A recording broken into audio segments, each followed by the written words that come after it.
Thank you very much, Mr. Chairman, and thank you, Mr. Secretary. And certainly, you have an extraordinarily challenging job, given the budget pressures, given the, I think you rightly point the central need to fundamentally reform our education system and at the elementary and secondary level, and also support it at the higher education level. But let me take a moment, because I'm concerned that the overarching strategy at the department has been to focus almost exclusively on these untested, large-scale competitive grant programs at the expense of some proven research-based programs that have a track record of success.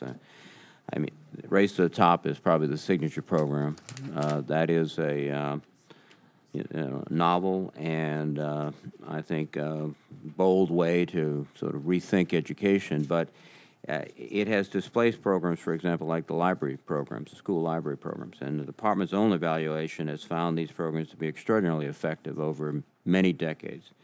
In fact, since 1965, more than 60 education and library studies have produced clear evidence that school libraries staffed by qualified librarians have a positive impact on student achievement. And I think it just follows someone who knows how to use the library, wants to use the library, is probably prepared for the rest of his or her life, as well as anyone who might simply get out of school. There's no plans that I have seen or been shared with me for the department to replace, either through Race to the Top or any other program, the support that we've given to school library. So frankly, those programs are not only on hold, but they very well might be lost. And I don't have to remind anyone around here is the first thing to go at the local school committee meeting is, well, we won't buy any library books this year.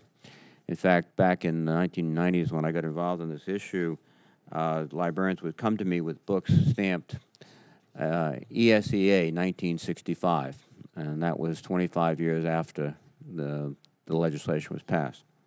So I'm concerned about that. There's another example, too, is the department has a program that is trying to develop support for teachers, but there's already a teacher quality partnership grant program that it was included in the Higher Education Opportunity Act. This program has high bars for reform. You're consolidating that program into a broader, more flexible funding stream, which seems that it becomes sort of part of a big thing and not quite clear if it'll survive. And then we all are committed to maintaining student financial aid, and the President, I must admit, in your leadership, has been instrumental in increasing the maximum Pell Grant. However, the strength and resilience of our federal aid programs have come through a combination of Pell, state grants, institutional aid, and student loans. And as we try to work to protect the Pell Grant, it seems that we've done a lot to undermine the other programs, in fact, eliminate them effectively. And so I don't know if they're not easy questions, easy answers. I have specific questions I'll submit to you in writing, but I would just, in the remaining minute, ask you to comment. Sure, I'll try and respond succinctly.